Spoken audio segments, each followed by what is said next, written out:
ఏషా తేభిహితా సాంఖ్యే బుద్ధిర్యోగే త్విమాం శృణు బుద్ధ్యా యుక్తో యయా పార్థ కర్మబంధం ప్రహస్యసి.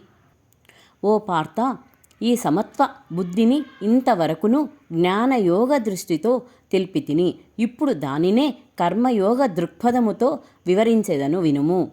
దానిని ఆకళింపు చేసుకుని ఆచరించినచో కర్మబంధముల నుండి నీవు ముక్తుడవయ్యేదవు. నేహావిక్రమనాశోస్తి ప్రత్యవాయో న విద్యతే స్వల్పమస్యస్య ధర్మస్య త్రాయతే మహతో భయాత్. ఈ నిష్కామ కర్మయోగమును ప్రారంభించినచో దీనికి ఎన్నటికినీ బీజనాశనము లేదు.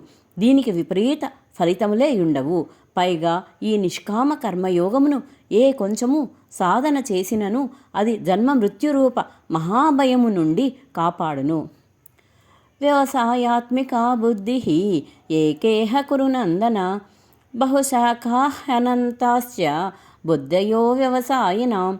ఓ అర్జున, ఈ నిష్కామ కర్మయోగమునందు నిశ్చయాత్మక బుద్ధి ఒకటియే యుండును. కానీ భోగాసక్తులైన వివేకహీనుల బుద్ధులు చంచలములై ఒకదారి తెన్ను లేక కోరికల వెంట నలువైపులా పరుగులు తీయుచు అనంతములుగా నుండును.